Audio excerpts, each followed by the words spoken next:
আমরা Belgharia lifeline welfare সোসাইটির পক্ষ থেকে আজকে যাচ্ছি আমাদের সেই ছোট্ট শিশু আদ্রিতা মাঝির কাছে টাকা দিতে। তার আগে আমরা আমাদের সোসাইটির পক্ষ থেকে সকল জনসাধারণকে জানাচ্ছি, আমাদের বিলে যে ছোট্ট শিশুদের ছবি বা তাদের বাড়ির ঠিকানা বা ফোন নাম্বার যা কিছু দেওয়া থাকতো সেটা এখন আমাদের থাকবে না।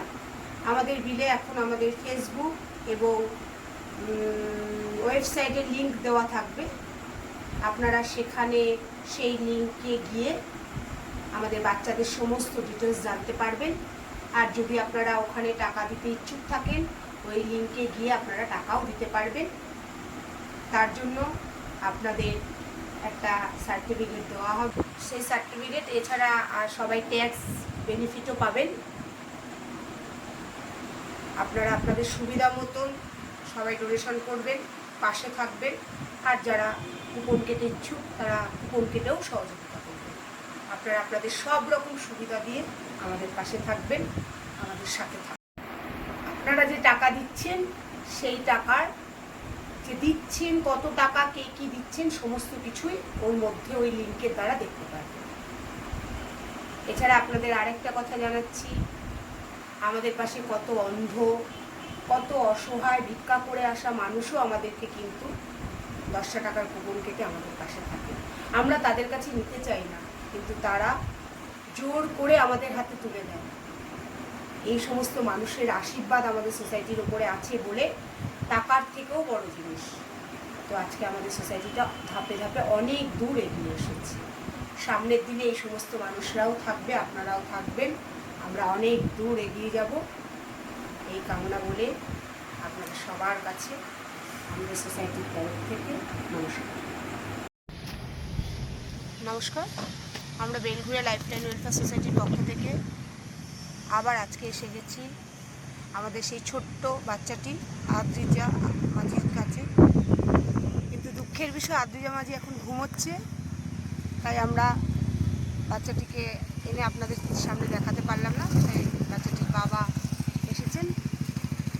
আমি অয়ন মাঝি, আদ্রিজা মাঝির পিতা বলছি। আমার মেয়ে টাটা মেডিকেলে চিকিৎসা চলছে। এখন মোটামুটি সুস্থ আছে বাচ্চা, আর আশা করি 2-2.5 মাস হয়তো সুস্থ হতে টাইম লাগবে। তো কি বলবো, আর ওনারা বেলঘুরিয়া ওয়েলফেয়ার সোসাইটি থেকে আমাকে একটা সাহায্যের হাত বাড়িয়ে দিয়েছিলেন। আগের মাসে 12,000 টাকার মতো চেক দিয়েছিলেন। এখন ওনারা কত টাকা দিতে পারেন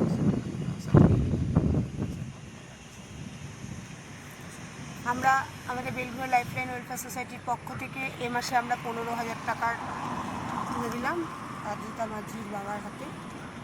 কারণ এবারে আমরা চেকটা দিতে পারলাম না, কারণ আমাদের চেকটা শেষ হয়ে গেছে বলে আমরা ক্যাশ টাকাটাই ধরে দিচ্ছি। অসংখ্য ধন্যবাদ। এই উপকৃত হলাম যে 15,000 টাকাটা পেয়ে আমি বাচ্চার চিকিৎসার জন্য। আরও বলতে চাই যে ওনারা আরও বাচ্চার পাশে আরও ভালোভাবে এগিয়ে থাকুন, পাশে দাঁড়ান, এইগুলি। আমরা টোটাল টাকা তুলে দিলাম 2 মাসের মধ্যে 34,500 টাকা। গেল মাসে আমরা চেক বাবদ তুলে দিয়েছি 12,000 টাকা, আর অনলাইনে 7,500 টাকা, টোটাল 19,500 টাকা। আর এ মাসে আমরা 15,000 টাকা তুলে দিলাম, টোটাল 34,500 টাকা আমরা আদ্রিতা মাঝির বাবার হাতে তুলে দিলাম। অ্যাকচুয়ালি আমাদের একটাই কথা বারবার বলতে ভালো লাগে না, অনেকেই আমাদের প্রশ্ন করেন যে বাচ্চাটির ছবি নিয়ে যে আপনারা কাজ করছেন, বাচ্চাটির বাবা কেন কালেকশন তুলছে না? সেই প্রশ্নের উত্তর আজকে আমি একটা ভিডিও দ্বারা আপনাদের সবাইকে দেব। বাচ্চাটির বাবা কেন আসছে না বাচ্চাটিকে নিয়ে ট্রেনে বাসে কাজ করতে? বাচ্চাটিকে নিয়ে বাচ্চাটির বাবা এবং মা দুজনেই হাসপাতালে ভর্তি, ঠিক আছে? কিন্তু ওনারা কী করে তাহলে আপনাদের কাছে গিয়ে টাকা চাইবে? হয়তো আপনাদের কাছে টাকা চাইলে আপনারা আমাদের কাছে 10 টাকা তুলে দিচ্ছেন, ওনাকে হয়তো আরও বেশি করে টাকা দিতে পারতেন। এটা অবশ্যই, এটা আপনাদের প্রশ্নের কথা ঠিকই আছে, কিন্তু কিছু কিছু মানুষ তার অবস্থার পরিস্থিতির চাপে পড়ে সোসাইটির হাতে তুলে দেয়। উনি যদি নিজেই কালেকশন তুলতে পারতেন তাহলে নিশ্চয়ই আশা করি উনি সোসাইটির হাতে তুলে দিতে পারতেন না। ওনার সেই সময় নেই বা ওনার পরিবারের কারোর সেই সময় নেই বলেই বাধ্যতামূলকভাবে আমাদের হাতে তুলে দিয়েছে।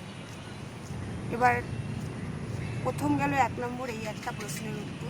2 নম্বর কথা হচ্ছে, আপনারা আমাদেরকে ট্রেন বাসে কালেকশন করতে গেলে নামিয়ে দেন, সেদিনটা আমাদের পুরো কালেকশন আমরা করতেই পারি না।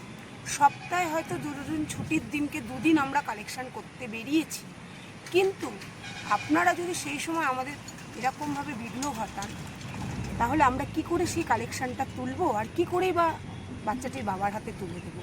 আমরা আবার আপনাদের একই প্রশ্ন করছি, যদি আপনারা দিতে না পারেন, প্রশ্নের উত্তরে বলছি, যদি দিতে না পারেন কোনো অসুবিধা নেই, কিন্তু বিঘ্ন ঘটাবেন না। আমরা অনেক কষ্ট করে আশা করে আমরা পথে নেমেছি বা বেরিয়েছি বা কিছু সহযোগিতা তোলার জন্য। তো সেই সহযোগিতাটা যদি আমরা সেদিন তুলতেই না পারি, মাসে 4টে দিন যদি আমরা কাজ নাই করতে পারি, তাহলে আমরা কি করে তার পরিবারের কাছে টাকাটা তুলে দেবো? আমরা আমাদের যার যার ফান্ড দিয়েও কিছু কিছু করে টাকা তুলে দিয়েছি। আমরা অনেক হেনস্থা হই, আপনাদের মতন অনেক হকার দাদা, বিশেষ করে তো হকার দাদা, তারা তো প্রচণ্ড উৎপাত করে আমাদের। আমি এটা বুঝে পাই না, তারা 10 টাকা হেল্প করে না ঠিকই, পাবলিক দেয়, পাবলিক যতটা না করে তার থেকে বেশি যেন তাদের তো ট্রেনটা তো তাদের নয়। তো কেন যে তারা এরকম করে, এটা আমার খুব একটা প্রশ্ন, জানার খুব ইচ্ছা। আবার আরেকটা কথা বলছি, অনেকে বলেন বাবাকে সাজিয়ে গুছিয়ে বসিয়ে আমরা একটা টাকা ধরে দিচ্ছি। সেই ব্যাপারে আপনারা 109 নম্বর রুমে বাচ্চাটিকে নিয়ে, বাচ্চাটির বাবা থাকেন, বাচ্চাটির মা থাকেন, টাটা মেডিকেল হাসপাতালে ট্রিটমেন্ট চলছে। আমি রুম নাম্বারও বলে দিলাম, আপনারা আসবেন, যে আমরা সত্যি কি ওনাকে সাজিয়ে গুছিয়ে নিয়ে কিছু করছি। এটা দেখার দায়িত্ব সম্পূর্ণ আপনাদের, কিন্তু বলার আগে একটু ভেবে চিনতে বলবেন। এবার বাদ বাকিটা সাজিয়েছি না গুছিয়েছি সেটার প্রশ্নের উত্তর অদ্রিতা মাঝির বাবাই দেবেন, আপনারা ওনার মুখ থেকে শুনুন। না, ওনারা যা করছেন আমার বাচ্চার মুখ দেখে চেয়েই করছেন ওনারা। আমি আমার ডকুমেন্ট যত ওনাদের আমি সাবমিট করেছিলাম, যেহেতু আমার বাচ্চার ট্রিটমেন্ট টাটা মেডিকেলে চলছিল, তো আমরা তো সেই পসিবল এখান থেকে যাওয়া সম্ভব না যে আপনাদের কাছে গিয়ে আমি পৌঁছে টাকা কালেকশান করব। সেই জন্যে ওনাদের আমি এই প্রস্তাবটা রেখেছিলাম যে কিছু যদি ওনারা সাহায্য করতে পারে, তো সেই জন্য আমরা ওনার কাছে গেছিলাম, প্রস্তাবটা রেখেছিলাম। আপনারা বড় বড় ডোনেশনের কথা কিন্তু আমরা একবারও বলছি না। যদি আপনাদের মনের ইচ্ছা হয় যে না ঠিক আছে, ভালো জিনিসটা ভালো, তাহলে আমাদের কাছ থেকে যে 10 টাকা কাটছেন, কেটে যে কুপনটা নিচ্ছেন, ওখানে আমাদের পুরো সমস্ত ডিটেলস দেওয়া আছে। ওখান থেকে নিয়ে আমাদের সাথে যোগাযোগ করুন, আমাদের কাছে আসুন, আমরা নিয়ে আসবো। দেখবেন আপনারা যে নকল সাজিয়ে কিছু থোকে টাকা তুলে দিচ্ছি না, বাস্তবে সত্যি এরকম আমরা একটার পর একটা বাচ্চার মায়ের হাতে বা বাবার হাতে যে টাকাগুলো তুলে দিচ্ছি, কিভাবে করছি বা তারা কিভাবে আমাদের পাশে থেকে আমাদের কাছ থেকে ওইটুকু জিনিস পাওয়ার জন্য অনেক কিছু না, আপনাদের যে টাকার সামথিং 10টা টাকা করে আপনারা আমাদেরকে দেন। কোনো ব্যক্তি হয়তো 50 টাকা, অ্যাকচুয়ালি রেয়ার, সেটা বলা যায় না, বলার নেই ভাষা, কিন্তু মানুষ দিলে দিতে পারে, এটা কোনো কথা না। কিন্তু এবার মানুষের অভিরুচি, যার যার নিজের ব্যক্তিগত ব্যাপার, এই ব্যাপারে তো আমরা কাউকে জোর করতে কোনো দিনই পারবো না। কিন্তু একটাই আবার বলবো, একটাই বক্তব্য, আমাদের 10 টাকা দিয়ে কুপন কাটছেন, কোনো অসুবিধা নেই। আপনার যদি মনে হয় ভালো লাগলো, বড় কথা ট্রেনে বাসে না বলে সরাসরি সেইভাবে এসে বাচ্চাটির বাবার সাথে যোগাযোগ করবেন, যে কোনো বাচ্চা। আজ অদ্রিতা মাঝির বাবা বলে কোনো কথা নেই, আমাদের কাছে একের পর এক এরকম পরপর বাচ্চা আসবেন, তার বাবার সাথে বা মায়ের সাথে কথা বলবেন, আপনার সাধ্য মতন পারলে মুখে বড় কথা না বলে সহযোগিতা করবেন। দেখবেন আপনারও ভালো লাগবে, পরিবেশটাও ভালো হবে, যে বাচ্চাটির বাবা বা মা অসহায় পড়ে হায় হায় করছে, ওনারও ভালো লাগবে। উনি কিন্তু নিরুপায় হয়ে, অর্থাৎ পিঠটা দেওয়ালে ঠেকে গিয়ে আমাদের কাছে এসছেন, বা আমরাও আপনাদের কাছে গিয়ে সহযোগিতা চেয়ে ওনাকে দিচ্ছি। সুতরাং ইতিহাসটা অনেকটাই বড়, কিন্তু খুব খারাপ লাগে আপনাদের কাছ থেকে এই সব নোংরা কথাবার্তা, ছোট বড় কথাবার্তা শুনে। বিশেষ করে বেশি খারাপ লাগে শিক্ষিত মানুষদের মুখে যখন এইসব কথাবার্তা আমরা শুনি।